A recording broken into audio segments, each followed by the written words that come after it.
Bueno, pues nuevamente acá con ustedes. Muy brevemente para presentar a alguien con quien trabajamos mucho tiempo, muchos años desde Fundación Arcor, acompañamos el inicio del proceso de indagación acerca de la situación de nuestros niños. Desde la Universidad Católica Argentina se viene trabajando con el Observatorio de la Deuda Social Argentina desde hace muchos años y en un determinado momento nos pareció relevante promover una mirada específica sobre infancia. Así fue que construimos o apoyamos la construcción de una serie de indicadores y los inicios del proceso de indagación de lo que llamamos la deuda social de la infancia. Claramente, y Anina no sé si lo va a explicar, pero claramente la deuda social es de los adultos con la infancia. La deuda social nunca es de la infancia. Hay explicación de esta denominación, pero lo que quiero remarcar es que todo aquello que es un derecho de un niño es obligación del Estado y es responsabilidad de todos los actores sociales. Las empresas, en tanto actor social, tienen una cuota de responsabilidad en el ejercicio de los derechos de los niños. Y creemos que es necesario llevar adelante esa cuota de responsabilidad en distintas prácticas empresariales que tengan que ver tanto con la gestión propia de las compañías, con el modelo de gestión del negocio, como con acciones de inversión social, como ha sido hablado en esta jornada. Entonces, me parece, y felicito a Yarse por haber pensado en esta mesa. Creo que es necesario contar con información. La información es fundamental para tomar decisiones y para desarrollar planes de acción. No me quiero meter en temas que no me corresponden, pero hace un rato preguntaban por dónde empezar y creo que hay ejercicios diagnósticos que es necesario hacer. Es necesario hacer un ejercicio diagnóstico de la propia empresa y en el caso de querer trabajar con niños, poder mirar cuál es la situación de los niños, en qué escenario estamos interviniendo para poder diseñar desde allí las iniciativas y no solamente desde una decisión arbitraria de la compañía. Entonces, contar con información tan valiosa como la que aporta el Observatorio de la Deuda Social Argentina en este barómetro de la deuda social de la infancia es sumamente necesario para quienes trabajamos con nuestros niños y desde allí poder pensar y ordenar nuestras intervenciones. Los dejo con Yanina y después conversamos un poco. Muchas gracias. Bueno, muchas gracias por la invitación, por la presentación. Bueno, estamos ya terminando y creo que podemos trabajar un ratito más sobre un poco los resultados que tenemos en el último estudio del barómetro de la deuda social de la infancia en la Argentina. Inequidades en el ejercicio de derechos de niños, niñas y adolescentes. Este es el periodo 2010-2017. Lo que evaluamos en el barómetro de la deuda social de la infancia son distintos aspectos que buscan captar la multidimensionalidad de la pobreza infantil, considerando aspectos que por supuesto son clásicos y que son ampliamente debatidos con respecto a cómo se define la pobreza. En muchos países de la región se está avanzando sobre definir la pobreza en múltiples dimensiones. En la Argentina tuvimos mucho tiempo sin medir la pobreza. Hoy tenemos un INDEC que se está reconstituyendo, que está midiendo la pobreza en términos de los ingresos. Ese INDEC es el que plantea que el 40% de la infancia en la Argentina es pobre en términos de ingresos. Sin embargo, cuando pensamos a la infancia es necesario poder pensarla en todas aquellas dimensiones que hacen el desarrollo humano y social, básicamente porque la estructura de ingresos de una familia nos dice bastante poco sobre las condiciones de vida y sobre el acceso que tienen los niños a estructuras de oportunidades que la sociedad argentina siempre se ha jactado de ofrecer y de construir para sus infancias y adolescencias. Hoy en día creo que cabe preguntarnos si efectivamente como sociedad estamos ofreciendo esas estructuras de oportunidades para todos. En ese sentido, el Observatorio de la Deuda Social Argentina no solamente procura desarrollar diagnósticos, investigaciones sostenidas a lo largo del tiempo e incluso cubrir cuando fue necesario funciones del Estado, como las de la medición de la pobreza, sino que también procuramos que esta información se pueda constituir en una información valiosa para poder reclamar, para poder demandar el cumplimiento y el ejercicio de muchos derechos que el Estado argentino se ha comprometido en poder garantizar. Algunas cuestiones técnicas que es importante conocer. Nosotros vamos en este caso a mostrarles una evolución de un conjunto muy amplio de indicadores entre el año 2010 y el año 2017. No obstante ello, esta es una muestra que ha tenido cambios a lo largo del tiempo. Entre el 2010 y el 2016 estamos trabajando con un marco muestral que es el marco muestral que nos proveía el censo del año 2001, pero en el último año, el año 2017, hemos reconstituido ese marco muestral a partir del censo 2010. Una pregunta que cabe hacerse es, bueno, pero ¿por qué no lo hicieron antes? Bueno, no lo hicimos antes porque el INDEC no ofrecía públicamente la información del censo 2010 para que el sector privado pudiera construir muestras ayornadas a esa información censal. En ese sentido, la muestra sobre la que trabajamos es una muestra de 5.700 hogares en toda la Argentina, hogares urbanos de ciudades de 80.000 habitantes y más. Tenemos 950 puntos muestras en toda la Argentina. Estas son las ciudades que se consideran en el marco muestral. Y en el interior de todos esos hogares indagamos sobre información de todos los niños entre 0 y 17 años. Las dimensiones que vamos a compartir en este ratito tienen que ver con aspectos del hábitat, de la salud, de la subsistencia, la alimentación, los procesos de crianza, socialización, información, educación. Ingresamos rápidamente ya a la primera de las dimensiones, el derecho a la alimentación. Una temática que hoy está nuevamente muy presente en la Argentina como una deuda urgente. Sin dudas, lo que podemos observar a nivel de la evolución en el tiempo, aquí les estamos mostrando el año de punta, el primer año del proceso del Bicentenario, del periodo del Bicentenario, año 2010, y los últimos 2 años, 2016-2017. En los informes ustedes pueden acceder a toda la serie completa de estos indicadores, pero lo que claramente nos está mostrando estos 2 primeros indicadores, la inseguridad alimentaria total y la inseguridad alimentaria severa, es que en este periodo de tiempo, en estos 8 años, ha habido una evolución muy estable del indicador. Esto significa que tenemos prácticamente 2 de cada 10 niños en hogares que son vulnerables en el acceso a los alimentos por problemas económicos, pero dentro de ese 20% tenemos 1 de cada 10 niños que experimenta situaciones de hambre, según reportan sus padres en el último año. Lo que sí ha cambiado, sobre todo en el último periodo interanual, entre el año 2016 y 2017, es la ayuda directa alimentaria a través de comedores escolares, comedores comunitarios o entrega directa de alimentación gratuita. Y este incremento es un incremento muy significativo en términos estadísticos porque se ha incrementado en 5 puntos porcentuales y todo indica que esta ayuda alimentaria directa se va a incrementar en el periodo 2017-2018.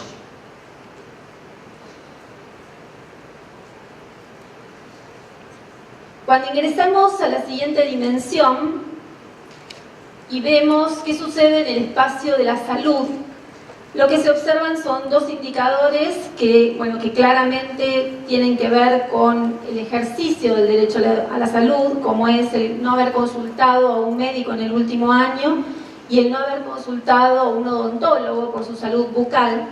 Y luego tenemos un primer indicador que tiene que ver con el desafío que tiene el Estado argentino. El 52,7% de los chicos en la Argentina tienen como única opción para atender su salud el sistema estatal.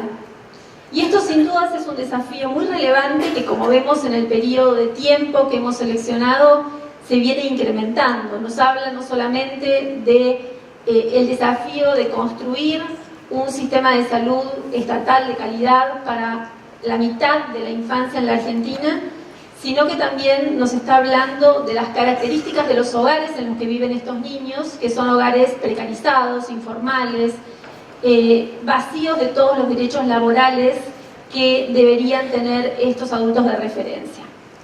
Cuando hablamos de los otros dos indicadores, vemos la estabilidad en el tiempo, ¿no? Cómo estos indicadores de déficit en la atención de la salud se constituyen en indicadores estructurales. Tenemos 2 de cada 10 niños que en el último año no fueron a un médico, tenemos 4 de cada 10 que no atendieron su salud odontológica a partir de los 3 años. Y esta problemática es una problemática que no solamente presenta desigualdades sociales muy significativas, como las que ustedes pueden ver en las pantallas, sino que además se constituyen en problemáticas que son mucho más graves cuando se es adolescente. Hay un fuerte alejamiento de los adolescentes del sistema de salud público. En el espacio del hábitat de vida tenemos 4 indicadores: déficit en el campo del medio ambiente, niños que viven en ambientes contaminados, cercanos a que suelen tener problemas de plagas, inundaciones, basureros, fábricas contaminantes, niños que viven en casas con una construcción muy precaria en términos de los materiales de construcción de la vivienda, chicos que viven en condiciones de hacinamiento, esto es, que muchas veces comparten cama o colchón para dormir, que duermen en promedio más de 3 personas por cuarto, y déficit en el campo del saneamiento, chicos que tienen problemas para acceder al agua corriente dentro de su casa, que no tienen un inodoro con descarga o que no tienen red de cloacas. Si solamente consideramos las situaciones más graves, no tener acceso al agua corriente o no tener un inodoro con descarga, estamos hablando de un 20% de chicos en la Argentina. Bueno, las desigualdades sociales en estos aspectos también son muy graves, son muy significativas. Ustedes allí pueden ver cómo a medida que aumenta la estratificación social, descienden fuertemente el nivel de déficit de estos aspectos del medio ambiente. Y cuando lo resumimos en algunos indicadores de pobreza, los más clásicos, bueno, vemos cómo a nivel de la pobreza por ingresos, el 48% de los niños son pobres por ingresos en la Argentina. Esta cifra probablemente va a elevarse durante el año 2018.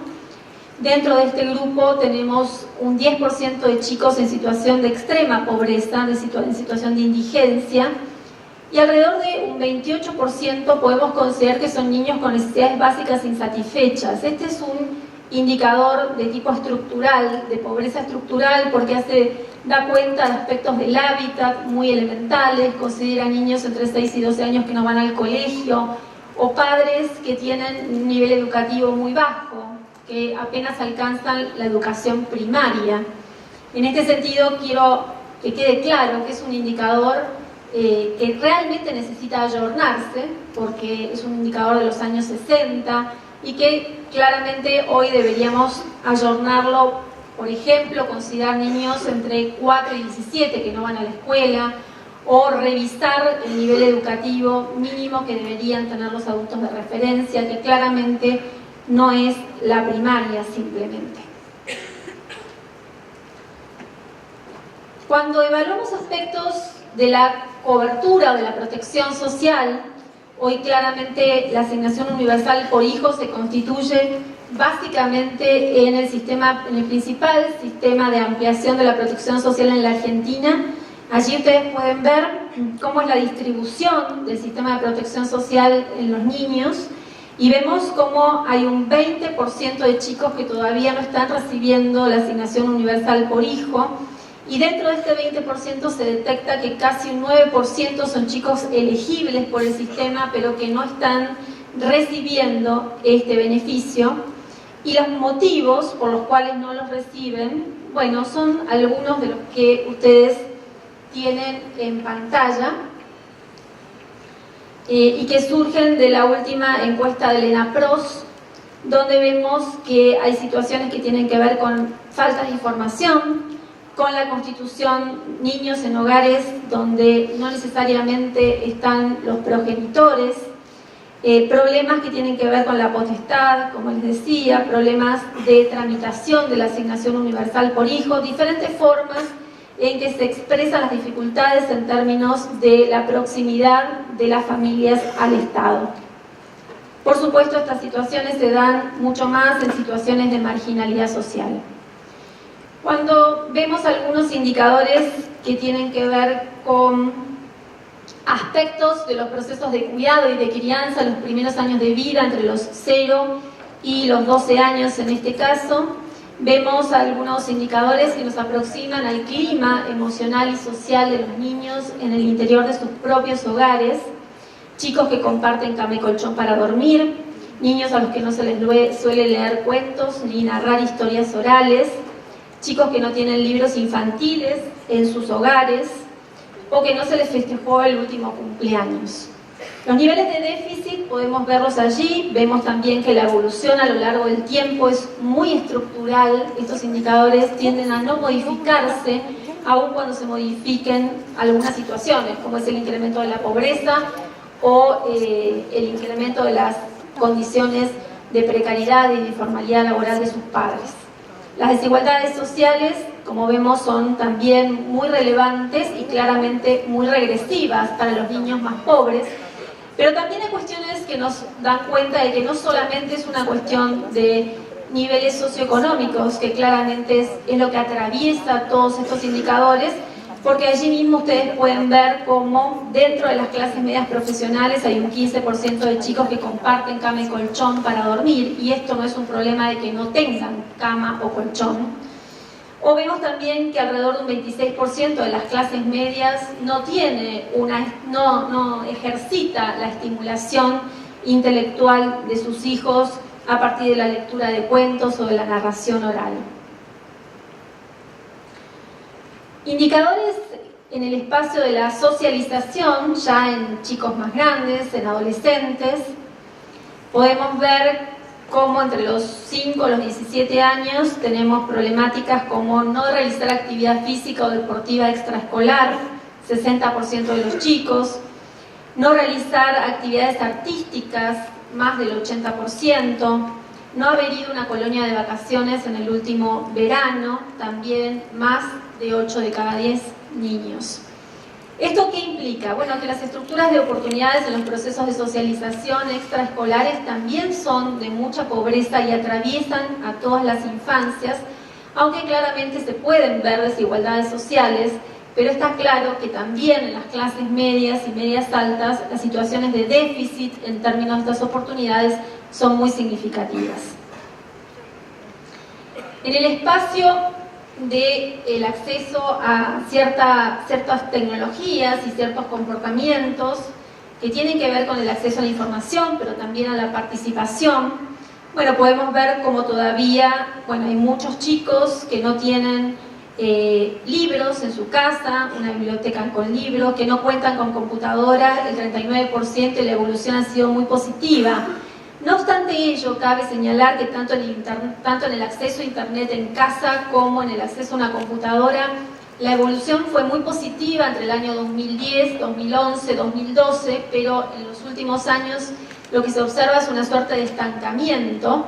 Probablemente muchas de las transferencias tecnológicas que se hicieron en el año 2010 hoy se constituyan en tecnología obsoleta en el interior de los hogares, y no haya habido capacidad de poder adquirir una nueva, y lo mismo estamos observando con las conexiones a Internet en los hogares.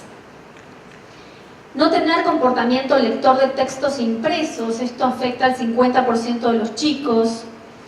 Y en ese sentido lo que podemos ver en términos de las desigualdades sociales, bueno, claramente hay desigualdades sociales muy significativas y crecientes en términos del acceso a computadoras e internet. Las pantallas se multiplican en los estratos medios y medios profesionales, mientras que en los sectores más bajos la pantalla más recurrente sigue siendo la televisión y el celular, pero el celular claramente tiene cierta limitación en términos de los datos y no se constituye en la mejor herramienta para acompañar procesos de formación en esta etapa de la vida. Cuando vemos algunos indicadores de educación, podemos observar, bueno, por un lado, procesos muy positivos en términos de la inclusión de los niños más pequeños en centros educativos y de cuidado infantil, pero también podemos observar cómo todavía tenemos situaciones muy deficitarias en la escuela secundaria, donde el 37% de los chicos están en situación de rezago educativo, y tenemos el desafío claramente muy importante del Estado, porque más del 75% de los chicos van a escuelas estatales en la Argentina, y diríamos que la única excepción es la ciudad de Buenos Aires, donde el 50% de los chicos van a escuelas estatales, pero el resto de la Argentina está muy por encima del 85% de escolarización en escuelas estatales. Y las desigualdades sociales, bueno, también son muy significativas. Claramente el Estado tiene un compromiso mayúsculo con los sectores sociales más desprotegidos de la infancia y la adolescencia. Bueno, ya llegando al final podemos ver algunos indicadores de ofertas educativas. Vemos cómo la jornada escolar es algo muy residual en la Argentina. Tenemos 1 de cada 10 niños en jornadas extendidas. Deberíamos haber llegado al 2010 con un 30% de chicos en escuelas de jornada completa, priorizando los sectores sociales más vulnerables de la Argentina. Tenemos déficit en algunas asignaturas muy tradicionales de la escuela primaria, como es educación física, plástica y música. Si lo relacionamos con los déficits que habíamos visto antes en términos de las estructuras de oportunidades de socialización de los chicos fuera del espacio escolar, vemos que claramente hay una porción muy significativa de la infancia y de la adolescencia que no tiene relación con la educación física ni con la educación en el campo de las artes. Y en ese sentido esto sin dudas es muy grave. El acceso a la enseñanza de computación, de idioma extranjero, la evolución ha sido positiva, sin embargo los sectores de gestión privada han avanzado mucho más velozmente que el sector público, aun cuando el sector público avanzó, pero claramente esto se dio en situaciones de mucha inequidad social, como ustedes pueden ver allí. Claramente podemos ver cómo los sectores sociales más favorecidos son los que van a jornadas completas, cuando claramente no son los que más lo necesitan. Y vemos también cómo los avances en el acceso a la enseñanza de computación de idioma extranjero son avances que mantienen las disparidades sociales claramente regresivas para los chicos más pobres de la Argentina. Por último, el trabajo infantil. En el campo del trabajo infantil vemos como todavía tenemos 1 de cada 10 niños que realizan trabajos urbanos, casi todos ellos muy vinculados a changas, trabajos informales y precarizados del mundo urbano de las grandes metrópolis de la Argentina. Vemos cómo la evolución ha sido positiva a lo largo de estos años en términos de una merma del trabajo infantil. Habrá que analizar mejor si esta merma del trabajo infantil se debe a políticas realmente transformadoras de la vida de los niños. Mi conjetura es que no se debe a eso, que no se debe a la asignación universal por hijo, sino que se debe a que los procesos recesivos han llevado a que los adultos de estos niños tengan menos trabajo en el sector informal y precarizado de la economía, y por lo tanto también sus hijos tienen menos trabajo. Y aquí podemos ver cómo las desigualdades sociales guardan una fuerte relación en términos de los grupos de edad. Claramente los adolescentes tienen mucha más propensión al trabajo infantil en cualquiera de sus formas. Y por supuesto hay desigualdades en términos de la estratificación social.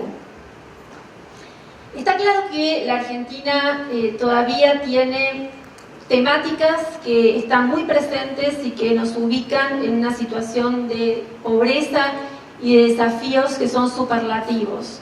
Considerando el indicador menos generoso con los niños, tenemos casi 3 de cada 10 niños en situación de pobreza de tipo estructural, pero tenemos más de un 40% que tiene pobreza por ingresos, y hay 6 de cada 10 niños en la Argentina que están privados en el ejercicio de al menos un derecho esencial para su desarrollo humano y social. Estas deudas son muy difíciles de remontar y en situaciones de crisis como las que estamos viviendo hoy se constituyen en una población especialmente vulnerable. No son los más pobres entre los pobres únicamente, sino que además transitar la crisis cuando se es niño implica que hay ciertas marcas que se van a constituir en deudas que van a de alguna manera hipotecar su curso de vida en el mundo adulto. Hay muchísimo conocimiento científico que dice que todas estas deudas que se experimentan en la infancia se pueden revertir, pero para que se puedan revertir tienen que haber estados que estén construyendo esos sistemas de protección que permitan revertir estas marcas que hoy estamos produciendo sobre nuestras infancias. En ese sentido no soy optimista. Muchas gracias.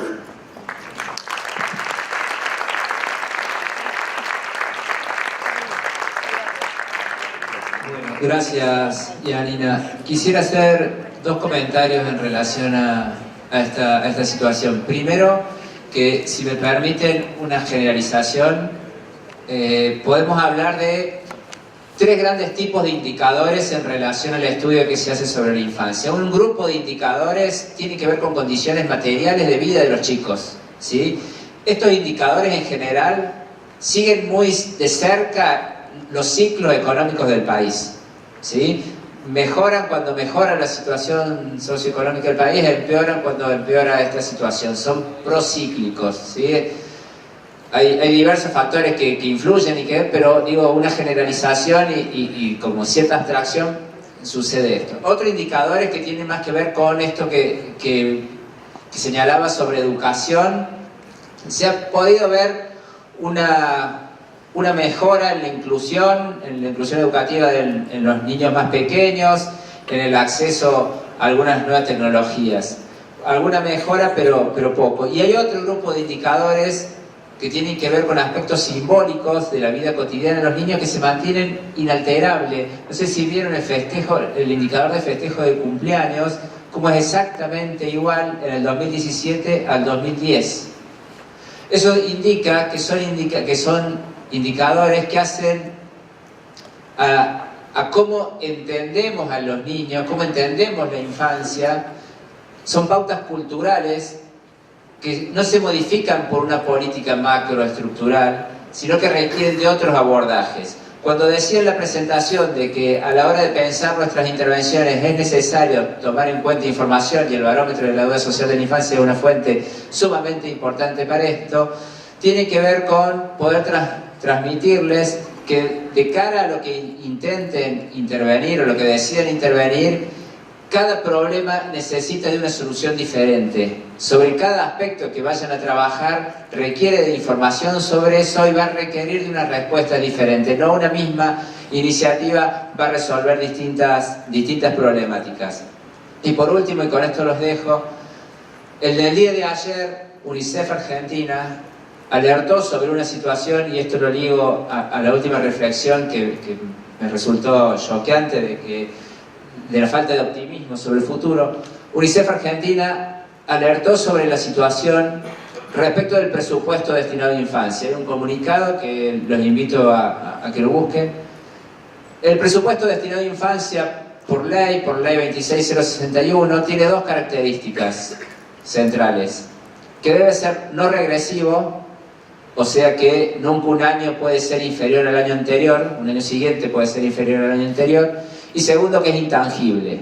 Sin embargo, la semana pasada, un decreto presidencial que modifica la ley del presupuesto 2018, hay recortes importantes en partidas específicas de la Secretaría Nacional de Niñez, Adolescencia y Familia de SENAF. Recortes por cerca de 120 millones de pesos para espacios de primera infancia, por ejemplo.